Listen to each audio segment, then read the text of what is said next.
My name is Tiffany Brooks, I'm 28, and I remember vividly how it felt, like I'd been standing in the background my whole life, in the shadows, unimportant, existing just long enough to run errands and hold the family together, but never long enough to be a source of pride. My brother, Kevin, was their golden child, the darling they spoke of with admiration and a twinkle in their eye, his career as a lawyer the pinnacle of success, his every word, his every victory greeted with pats on the back and dazzling smiles, and instead of building my own life, I'd been crushing my dreams bit by bit, adapting, taking on the burden, thinking that if I was the family's caretaker, if I sacrificed myself, I'd one day hear the same words of approval they so generously bestowed upon him. But that moment never came. All that remained were cold stares, chest-tightening words, and the eternal comparison. Why can't you be more like him?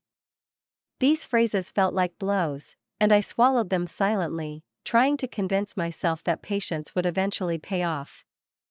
As my brother's wedding approached, the responsibility for the preparations fell upon me, as if I were obligated to be that invisible cog in the machine once again. I thought through every detail, the menu, the decorations, the music, the guest list, everything, down to the last detail, had to sparkle with perfection, and I, naive, once again believed that maybe now they would notice that I could be significant, that I was capable of something more than just silently obeying, but I was wrong. The night before the wedding, we sat at the dining room table, and the air was so heavy it was difficult to breathe. Kevin, with his eternal self-confidence, demanded the impossible from me: more expensive rings, rare imported flowers, other details that might enhance the photographs but completely ruin me. I exhaled and said no, allowing myself that word for the first time, setting a boundary for the first time. And then something happened I wasn't prepared for. My parents lost their temper. Their voices turned into whips, and the most terrifying thing came from my father's lips: "The best wedding gift for your brother is your disappearance from our family forever." Silence fell over the room, as if everything around me had frozen. Even the air became sharper and colder, my breath caught in my throat, my heart pounded like crazy. But I didn't beg. I stood up, grabbed my keys, and walked out, feeling the door close behind me, as if it wasn't just the click of a lock, but a seal that sealed an entire life. The wedding day arrived, and everything seemed perfect: laughter, music, guests, white tablecloths, and smiles. But I knew that everything inside me had already collapsed, and then, in an instant, everything around me changed. And I ask myself a question that still haunts me: if you were in my shoes, would you have stayed and witnessed what was happening, or would you have left forever, never looking back? I'd love to hear your answer, because sometimes it's someone else's opinion that helps you see your own life more clearly. After all, many years ago, I went through a similar dilemma. When I was a young freelance marketer with bold plans and hopes of making a name for myself in this ruthless industry, I signed a $40,000 contract with a major supermarket chain. It was my first big win, my chance at freedom and independence, my ticket to the future I'd long envisioned. But almost immediately, disaster struck. The family-owned grocery store in Erie, Pennsylvania, was on the brink of bankruptcy. The bills were mounting, suppliers had stopped calling, debts were sinking, and I heard my mother's voice on the phone, trembling and pleading for help, while my father, usually stoic and reserved, admitted for the first time that they could lose everything, and I couldn't turn away.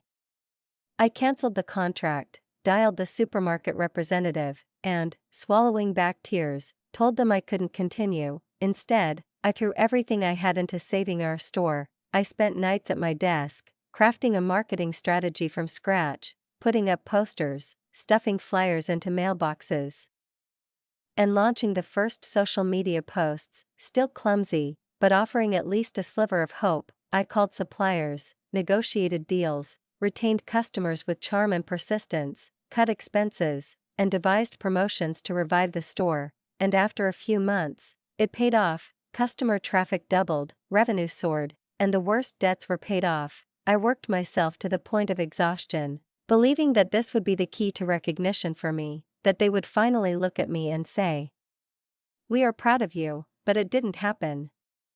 Instead of gratitude, one evening, Mom, Joyce, and Dad, Jeffrey, held a family meeting. I arrived expecting at least a nod, but what I heard was something completely different. They announced that Kevin was taking over the store. He's a lawyer, Mom said, her eyes shining, as if that automatically made him more competent. He'll be smart enough to handle it. Kevin, who hadn't lifted a finger this whole time, sat with a smug grin, straightening his tie, and already envisioned himself as the boss. Dad nodded, avoiding my gaze, and said, "It's for the best." I stood before them, stunned, a lump in my throat, my heart so heavy it felt like it couldn't beat anymore, and I realized, my sacrifices had once again been nullified, and my work had once again been appropriated. "Did you do well, Tiffany?" He said these words with such a condescending tone, as if I were a schoolgirl barely managing her homework, and not a woman who spent nights torturing herself to keep their business from sinking completely. I sat across from him, rage seething inside, but on the outside, I looked calm again. Yes, I had saved their legacy. I had erased my dreams so that they could keep the store, so that the Brooks name would sound not like a bankrupt disgrace, but a small story of survival. But to them, I was just a backup, the kind of person who shows up only when the real star is busy in their own shining world and someone needs to fill the gaps. Mom kept praising Kevin's vision, repeating how smart he was, how strategic he was, as if these phrases weren't knives stabbing me in the chest again and again. My father didn't even look up from his coffee cup, as if nothing I'd done concerned him. I wanted to scream right there at the table, to hurl at them all the words that had been piling up for years. "Look at me, I saved you. I'm the one who pulled you out of the abyss." But I simply swallowed my resentment, forced myself to plaster on a smile that was bursting at the seams, and moved on, because I was so used to living, silently, working, and hoping that one day they would finally notice. Late at night, I rearranged shelves in the store, updated ads, made sure every promotion looked appealing, and convinced myself that if I worked even harder, if I put even more effort into it, then maybe one day at family dinner, Mom would say, "You saved us," and Dad would finally pat me on the shoulder, like he always did with Kevin, my best friend since college. Nathan Todd saw right through it. We'd meet at the little diner on the corner, and he'd shake his head and twist his lips into a sad smile as he listened to my stories of my eternal quest for parental approval. "They're blind, Tiffany," he said one day, setting down his coffee mug. "You're killing yourself for people who don't care." I brushed it off, pretending not to pay attention, but his words lingered deep inside, and every time I worked nights for them again, I heard his voice like an echo in my head, and yet I couldn't stop hoping. I couldn't accept the idea that my parents would never see value in me. The store thrived thanks to my campaign. The shelves emptied faster than I could refill them, the cash registers rang incessantly, the suppliers started smiling at me again and offering me favorable terms. But every time I opened the door and saw Kevin's nameplate on the office, my heart sank. My parents discussed strategy with him on the phone, as if he'd been the one raising the store from the ashes, while I was left carrying boxes and making sure the refrigerators were always stocked with milk. "Good job," my mother said absent-mindedly one day, passing by, as if I'd just mopped the floor rather than led a campaign that saved the business. Kevin, as always, burst forth with ideas I'd long ago implemented, but he delivered them loudly, emphatically, and my parents nodded immediately, as if they were his brilliant discoveries. I caught myself waiting. At least this time they'd say thank you, I thought. Maybe if I do more, if I surpass myself, they will finally stop seeing me as just the youngest daughter, the eternal second option. I walked forward, choking with the pain in my chest, but I continued to believe in the mirage of the day when they would say the words I'd waited my whole life: "You've had enough."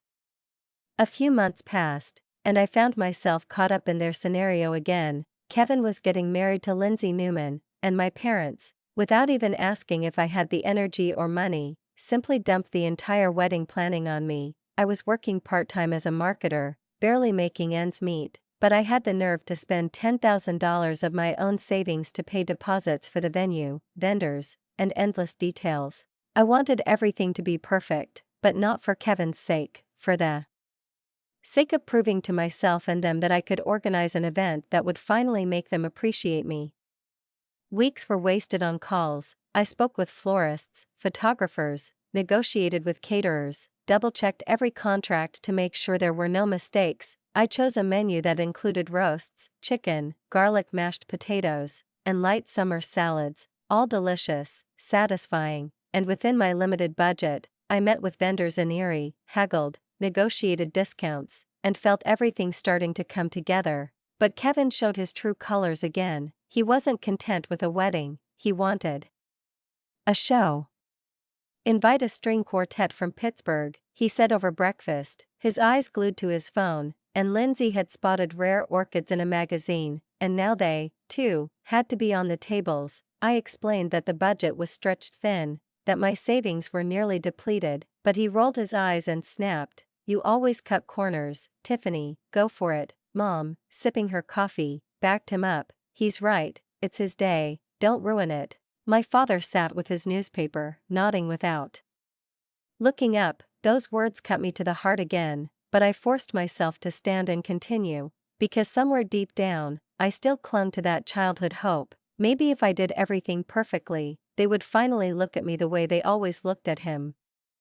I worked late, sat in front of the screen, sending emails to suppliers and tweaking every detail of the plans, checking estimates, deadlines, details, and even when my eyes were drooping with fatigue, I still forced myself to finish writing the next email, because I knew a new wave of demands awaited me tomorrow. I found a local band who agreed to play for a modest fee, chose standard roses instead of imported ones because they were affordable and within my budget, and every step I took was an attempt to find a happy medium between Kevin's fantasies and reality, but he persisted. One afternoon, he called, sounding irritated and impatient, and declared that I should book a famous DJ from Cleveland, adding matter-of-factly, "It's only a few thousand more." I reminded him that I was covering half the wedding costs out of pocket, that I'd put everything I had into it. He barked, "Get it sorted," and hung up. I stared at the phone for a few more seconds, trying to process what he'd just said, and then noticed my mother. Joyce had overheard our conversation and, sighing, shook her head. "Why can't you just do what he wants?" My father, sitting next to me, looked up and muttered, "Don't screw it up for him," before returning his attention to the newspaper. I felt rejected and small, as if all my efforts were a waste. No one noticed. I'd spent hours and days coordinating vendors, sacrificing my own projects and work for their wedding, only to be criticized at every step. At dinner, Mom scrutinized a typo in the draft invitation I showed her and coldly remarked, "Careless," tossing it aside as if it were an unacceptable mistake. Kevin chuckled, still staring at his phone, and added, "Typical Tiffany." I wanted to snap back, to tell them the whole truth about how much I was carrying, but I bit my tongue, knowing any word would be used against me.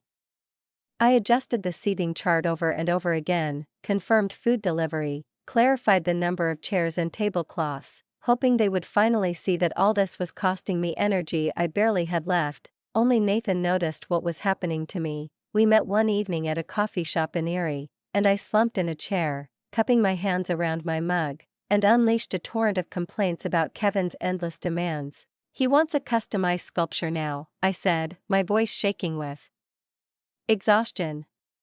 Nathan leaned toward me, his eyes serious, his voice firm. "Tiffany, you're bending over backwards for people who don't appreciate you. You need to stand up for yourself." I shrugged, stirring my cold coffee, and whispered, "If I can do this, maybe they'll finally understand." He shook his head, clearly unconvinced. "They won't. You're worth so much more than their approval." His words rang true, but I couldn't allow myself to believe it. I continued to call the banquet hall every day, making sure the tablecloths would be perfectly ironed, that the cake wouldn't be damaged in transit, and even put down an extra deposit so there would be a backup generator in case of power outages. My savings were dwindling, but I kept telling myself it was worth it. If the wedding was flawless, my mother would smile at me for the first time in years, and my father would say something other than his usual. "Don't ruin it." I poured everything I had into this wedding, believing it was my chance to shine, to prove myself worthy of their respect. But Kevin didn't stop. The demands snowballed. At one point, he sent a link to a luxury catering service and said there had to be caviar on the table because it would add status to the evening. I called him and explained that it would ruin the budget, that we were already on the brink, but he replied coldly, "You're embarrassing me," and hung up. Mom, hearing this, only sighed, "Just do what he asked, Tiffany, it's not that hard." Dad, his eyes glued to the TV, nodded. Their detachment tore me apart, but I still pressed on, adjusting plans, correcting mistakes, making arrangements, because deep down I held the hope that maybe the wedding would change their attitude toward me. And so, on the eve of the celebration, I sat at the family dinner table in Erie. The tension in the room was so thick you could cut it with a knife. Mom had cooked her signature roast, but no one had even touched the food. Kevin leaned back in his chair, his finger skimming across his phone. His fiancée Lindsay poked at her plate without looking up, and my father sipped his wine, pretending not to notice the awkward silence. I looked at them all and thought about how months of my life, $10,000 of my savings, and every ounce of my energy had been invested in the wedding that was supposed to take place tomorrow. But that evening, everything felt different, as if clouds were gathering over our heads, and I sensed a storm approaching from which I would have nowhere to hide. I steeled myself, trying to convince myself that this evening would pass peacefully, that at least at dinner at my parents' house there would be no more arguments, that I could simply sit in silence and finish my mother's food, savoring the familiar taste of the roast, and maybe, for a moment, feel part of the family. But Kevin broke the silence so casually, as if he were talking about something insignificant. "Tiffany, we need to update the menu," he said, not even looking up from his phone.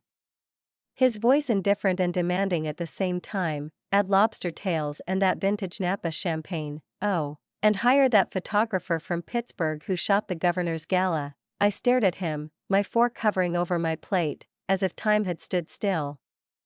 I knew what that meant: champagne at $500 a bottle, a photographer at $3,000 a day, and all this on top of a budget I'd already maxed out, paying for half their wedding, the deposit for the venue, decorations, music, flowers, everything. "Kevin, I can't," I finally said, trying to keep my voice even. "I've already paid for everything, the venue, the band, the flowers, there's no money left." He chuckled and tossed the phone on the table, looking at me like I was a petulant child. "You're always so stingy, Tiffany, it's my wedding, make it happen."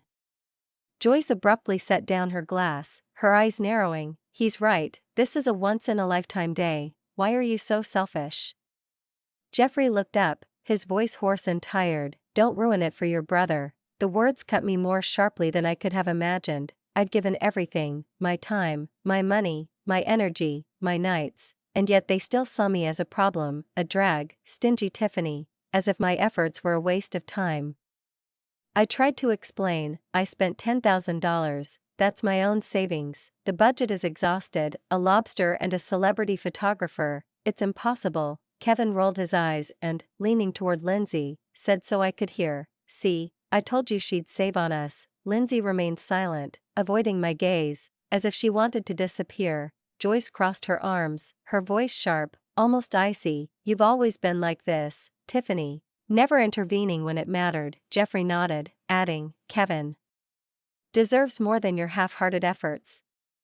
I wanted to stand up and scream, recount all the nights I haggled with the vendors, how I orchestrated every detail to make their dream a reality, how I went above and beyond for them, but I merely clenched my fists, staring at my plate. "I paid for half of this wedding, I did everything you asked. I can't keep pouring money into this I don't have," I said, my voice breaking, not from weakness, but from anger. Kevin smirked, shaking his head as if I were a foolish girl who didn't understand anything. "Then maybe you shouldn't interfere at all." Joyce leaned forward, her gaze icy, each word like a slap. "You know what, Tiffany? The best wedding gift your brother could give me is to disappear from the family forever." The room fell silent, even the clock on the wall ticked more quietly. Jeffrey didn't flinch, just stared at his plate as if I wasn't there. Lindsay shifted awkwardly, wordlessly, her fingers fiddling with her napkin. My heart pounded, their words echoing like a loud slap across the face. Disappear. After everything I'd done, I wanted to scream, to shake them, to tell them about every sacrifice, every dollar, every morning I woke up to call suppliers, every night I sat with a calculator, but their faces, Joyce's gaze, Jeffrey's indifference, and Kevin's smug smirk told me it didn't matter. they'd chosen him again. I rose from my chair, my legs shaking, the creak of wood on the floor cutting through the silence, a sound louder than words. "Okay," I said quietly but firmly, "if that's what you want." I grabbed my purse, the keys jingling in my hand like a small bell that completed something inside me. "Don't make a scene, Tiffany," Joyce called after me, but I wasn't listening anymore. I walked out the door, slamming it behind me. The sharp, final sound hit my ears like a seal. Outside, the cold, icy air hit my face, and I took a deep breath, trying to stop myself from shaking, but inside, I felt a fire, the same one that had been building for years while I endured it. I'd given them everything, my savings, my time, my hope, and they'd thrown it all back at me like I didn't need it. Sitting in the car, I gripped the steering wheel so tightly my knuckles turned white, my thoughts racing. They wanted me to leave, okay, but I wasn't going to disappear quietly. I'd spent months building the perfect day for them, only to be told the problem was me. Enough, I didn't know what to do next, but one thing was clear, I wouldn't be their doormat anymore. I started the engine and heard the smooth roar of the car, and there was something liberating in that sound, as if life itself was urging me to decide not to look back. My resolve grew stronger with every second as I drove through the deserted streets, lit by the cold light of the street lamps. Tomorrow they would see what would happen when I stopped bearing their burden.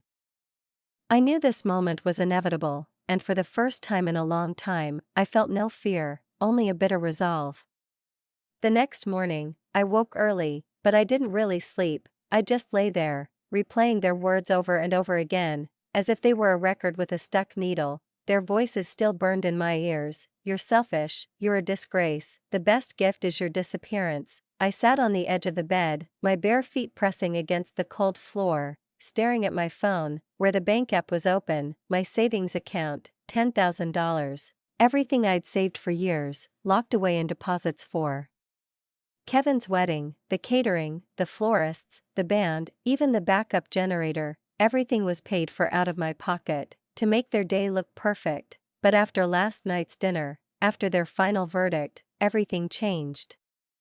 I wasn't going to let them walk all over me anymore. Grabbing the phone, I started calling. First, the catering company. "Cancel the order," I said evenly, though inside I was seething. The woman on the line tried to mumble something about penalties and return policies, but I didn't care. "I want my deposit back," I repeated. Then came the call to the florist. "No roses, no arrangements, cancellation, refund my payment." The band was the last one. They had already cashed my check, but I spoke with such confidence that even they agreed to a partial refund. By noon, most of my 10,000 had returned to my account, and the wedding was left empty-handed. No flowers, no music, no food. I felt no guilt, only a calm determination, as if I'd finally taken back what had been stolen from me. They wanted me to leave? I'd give them a wedding they'd never forget. By midday, chaos reigned at the venue. Guests began arriving to find empty tables, devoid of white tablecloths and shiny cutlery, without bouquets or live music. People exchanged glances, whispered, their faces drawn in bewilderment. Kevin, in an expensive suit, his face flushed, stood in the middle of the room, helplessly yelling at the venue staff, who shrugged their shoulders, explaining that there were no orders. Lindsay stood nearby, pale, her eyes brimming with tears, picking at the bouquet of cheap artificial flowers the staff had given her as a courtesy gesture. My phone vibrated nonstop, voicemail after voicemail. Joyce screamed, her shrill voice cutting through the speaker. "Tiffany, what have you done? You've ruined everything." Jeffrey left a message too, but his voice was cold, lifeless. "You're a disgrace to this family." I stared at the screen as new notifications poured in, not calling back. I'd heard enough for a lifetime.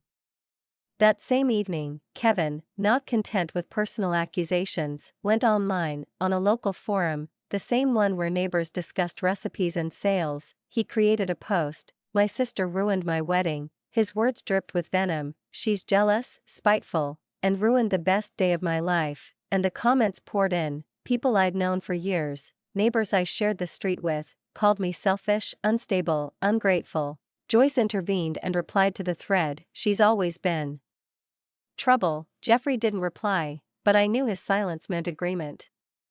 Their lies spread like wildfire, distorting the truth to save face. I sat in my apartment, the laptop screen illuminating my hands, my stomach churning with helplessness. Part of me wanted to burst into this discussion, to lay out the bills, to show how I'd single-handedly paid for half of their dream wedding, to tell how they demanded more, until I was at rock bottom, but I stopped myself. What was the point?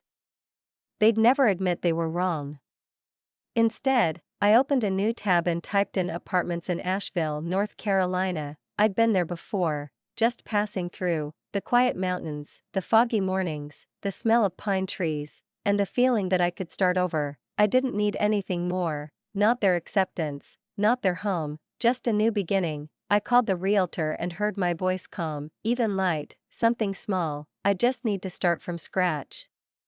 That evening, there was a knock on the door. It was Nathan. His face was grim.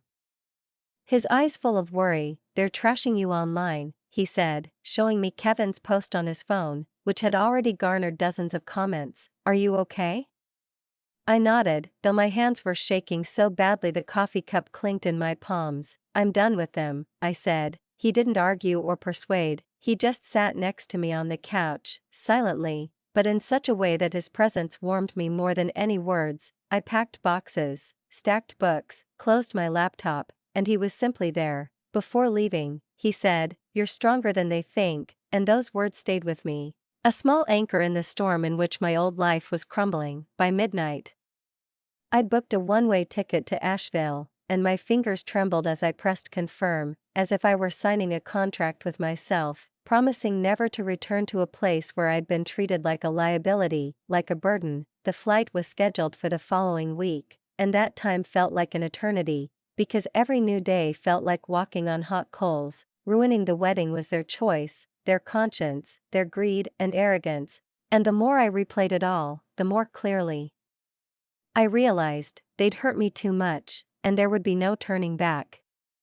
Joyce's voicemail echoed in my head, her shrill accusations, her theatrical intonations, devoid of any pity, only contempt and fury. Jeffrey's cold tone echoed, his short, cutting "You're a disgrace to the family" as if carved in stone. But what crushed me most was Kevin's post, full of venom and lies, in which he painted me as a monster in front of my entire neighbors, the people I'd lived among for so many years. Every line of his accusations left a sting, and I found myself rereading them over and over again, as if trying to understand the moment my life had become a target for their hatred. I wasn't going to stay to fight their version of the truth, which had nothing to do with reality. I'd given them everything: money, energy, hope, time, and they'd thrown it all away like trash. Now I was choosing for myself, and for the first time in years, it felt like a breath of air after a long period of suffocation.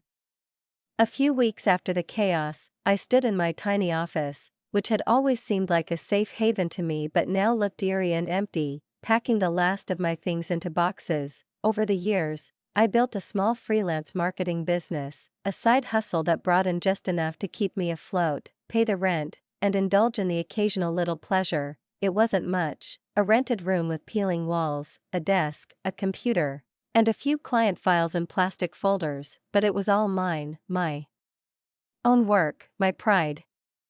I decided to sell it, as if I were closing an old chapter. A local agency offered $25,000 for my client list and existing contracts. As I picked up the pen to sign the documents, my hand didn't shake. On the contrary, for the first time in a long time, I felt firm and confident. This money, along with the $10,000 I'd snatched from the wedding, became my ticket out, my ticket to freedom.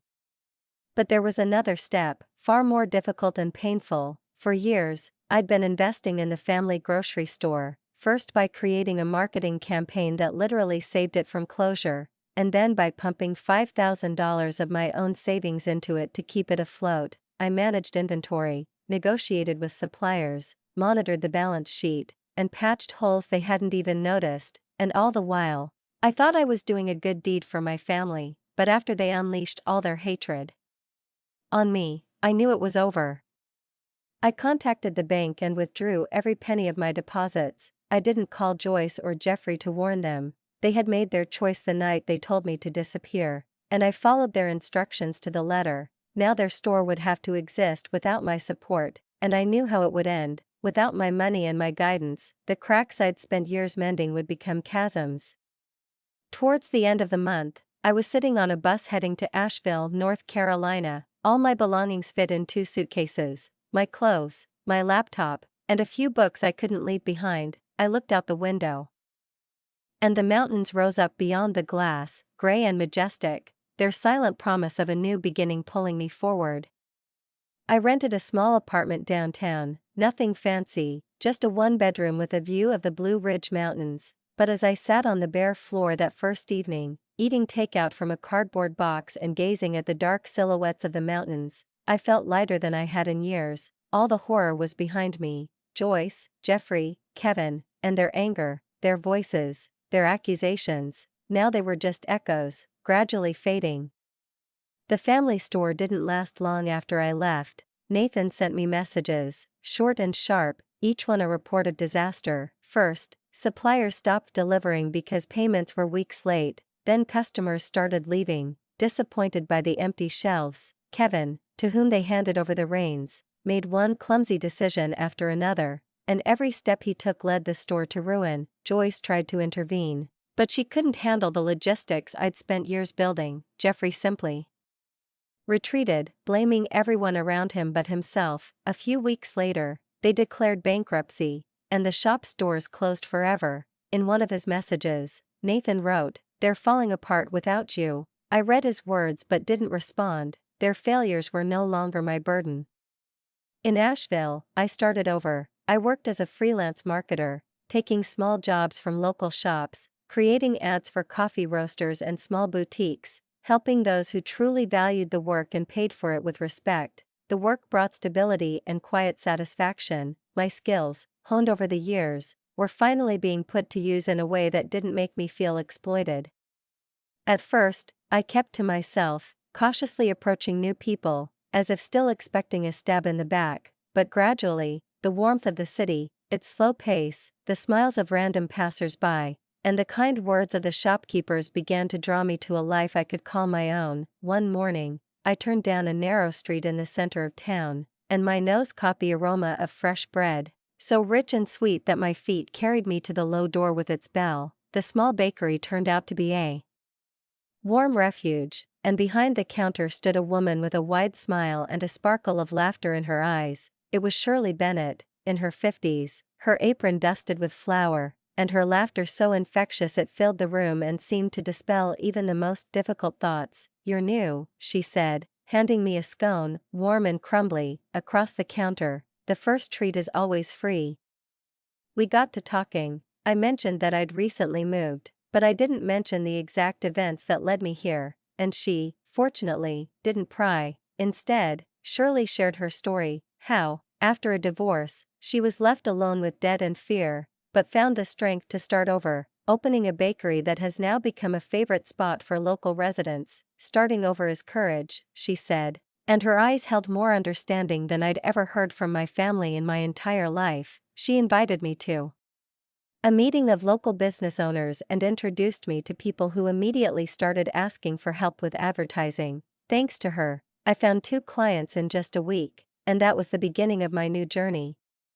Shirley became more than an acquaintance. She became part of my morning rituals, when I'd come over for coffee and we'd discuss life, plans, and the little things that usually go unnoticed. Her constant presence was a quiet support I hadn't asked for, but needed. I hadn't heard from Joyce and Jeffrey at the time. They'd vanished from my life as abruptly as they'd once demanded my disappearance. Kevin, however, had sent me an angry letter one day, accusing me of ruining the family business. "You're selfish," he wrote, as if all my years of support and investment had simply not existed. I deleted his letter without even considering a response, knowing anything I might say would be wasted. Lindsay remained silent, likely caught up in his usual vortex of accusations. And then I remembered Nathan's words from Erie, "You're stronger than they think." He was right. In Asheville, I was no longer the shadow I'd been in Erie. I was building new connections with clients, friendships with people who accepted me for who I was, and a life that finally felt like my own. One evening, After the lights had gone out and the doors were closed at Shirley's bakery, she invited me to stay. We sat at a wooden table with mugs of hot tea, the sweet scent of cinnamon rolls filling the air. "You seem different," she remarked, watching me closely. I settled in and nodded, realizing I hadn't thought about Erie in days, not replaying their voices and accusations. For the first time in a long time, I felt truly free, as if I could finally breathe deeply without the weight of others' expectations. Asheville had become my new beginning, and with Shirley's help, I had found my place. I never looked back. Months later, Asheville had become my sanctuary, my city, where every day felt like a step closer to me, but echoes of Erie still lingered, because the world there was crumbling. The family grocery store, once the center of my parents' universe, was gone. His windows were shuttered, symbolizing their disintegration. Joyce and Jeffrey were faced with a harsh reality, their savings depleted. They had to sell the house we grew up in and move into a cramped apartment on the outskirts. Neighbors who used to smile at them on the street now avoided their gaze, their reputations crumbling along with the store. Kevin was no better off. His charm, once enough to fool everyone, couldn't hide his utter incompetence. He took a job at a hardware store, but customers whispered behind his back that he was the cause of the family's downfall. His arrogance no longer mattered. Lindsay, his fiancée, quietly removed her ring and vanished from his life, dissolving into tension, as if she had never existed. The life they had tried to build on my generosity and borrowed fame was shattered. I didn't dwell on their difficulties. Asheville became my center of attention, a place where I could recuperate without their shadows and reproaches. My small freelance marketing business began to grow. I signed contracts with 5 local businesses, a brewery, a bookstore, an art gallery, a cozy cafe, and a hiking gear store. My days were filled with creating logos, writing ad copy, and pitching campaigns over coffee in the bustling downtown coffee shops. I earned about $3,000 a month, enough to pay rent, buy groceries, and occasionally indulge in small pleasures like a concert ticket or a new pair of hiking boots. Each project was a building block in the foundation of the life I was now building for myself. Nathan still felt close, even from hundreds of miles away. He called every few weeks, his voice warm through the crackling line, like a hand on my shoulder. "It's not the same without you," he said one day, then laughed. "But it seems like you're doing just fine." His words warmed me and reminded me that I truly was stronger than I'd ever believed. He sent photos of his latest project, carved wooden signs, small but incredibly warm, each one seemingly filled with his hands and heart. I stared at them for a long time, running my fingers across the phone screen, smiling because I knew these simple souvenirs held so much more than just wood and varnish. They were a symbol of our friendship, one that had endured distance and silence. His care reminded me of the strength I'd once almost lost, the inner core I'd so often hidden, catering to others' expectations. Of course, Shirley became my main anchor in Asheville. Her bakery, with its cozy wooden tables and the smell of freshly baked bread, wasn't just a place to grab a bite or a coffee, but also a place to recharge, to come up with ideas for work, to rest my soul after long, stressful days. Sometimes she'd slip me a cupcake with a warm smile, fuel for work, and I'd laugh, realizing that behind those words lay her simple, yet so profound, faith in me, her confidence that I could handle it, that I was worth something, helped me see myself as a woman who wasn't limited to being a daughter, perpetually failing to live up to everyone else's expectations.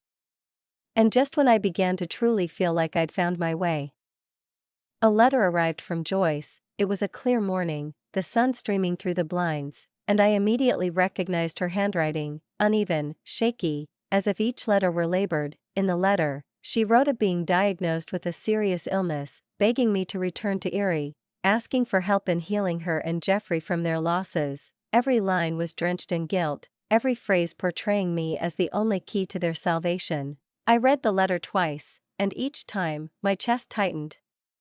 My stomach clenched with pain and familiar anxiety. Shirley, wiping the counter, noticed my expression. "What's wrong, dear?" she asked, her voice quiet but confident. I handed her the letter. She read it carefully, her brow furrowed, then set it aside. "This smacks of manipulation," she said sharply but fairly. "People don't change overnight." her directness, clear and firm, seemed to clear the fog in my head. I already knew Joyce's tactics: tears, pity, pulling at my most sensitive nerves. I called Nathan to hear his perspective. He was silent for a few seconds, then said, "She's trying to drag you back, Tiffany. Don't give in. Don't let them pull you back into their chaos." His voice, warm and confident, sounded like confirmation of what I already felt inside. I didn't give in. I wrote a short and final reply: "I wish you all the best, but I'm not coming back." I sent the letter by email and, with a heavy heart, blocked all their numbers. It was difficult. Part of me still longed for the family I'd always dreamed of having, but I knew the reality was different. If I allowed myself to become attached to their pain again, I would destroy the fragile world I'd built here in Asheville. When I shared this with Shirley, she merely nodded, her eyes shining with pride. "You choose yourself," she said, pouring me fresh coffee. "That's the hardest and bravest thing." In the next call, Nathan repeated her words almost verbatim: "You're free now, don't look back." Their support, so constant and genuine, became my shield, and it was this support that gave me the courage to finally let go of the past. In Asheville, I wasn't just building a career, I was building a life. I joined a hiking group and began hiking trails where the Black Balsam Knob Mountains revealed themselves in all their wild beauty, stretching to the horizon, and I felt my heart expand with the endless landscape. I picked up brushes and watercolors again, a hobby I had abandoned back in Erie, and my sketchbooks began to fill with landscapes shimmering with soft colors. My apartment finally felt like home. Plants lined the windowsills, a rug I'd bought at a local market, and the shelves were adorned with books I'd not only purchased but also read. My business was growing. I'd signed a major contract with the Regional Tourism Board, and this 6-month campaign doubled my income. The work was challenging, with nights sometimes spent reworking copy and searching for the right slogan. But each day was proof of my worth, a confirmation that I could do it myself. One evening, sitting in Shirley's bakery with Shirley and several of her regulars, I laughed as I listened to stories about Asheville's most unusual festivals. Just then, the owner of the small shop approached me and thanked me for the advertising campaign that had increased his business. I smiled, and a warmth spread through my chest, a warmth I'd never experienced in Erie. And then I realized the most important lesson. My worth was never determined by what I did for Joyce, Jeffrey, or Kevin. It was in the life I created for myself, in the clients who trusted me, in the friends who supported me, and in the quiet moments when I felt whole. Asheville wasn't just a new beginning, it was where I learned to stand tall, not for someone else, but for myself.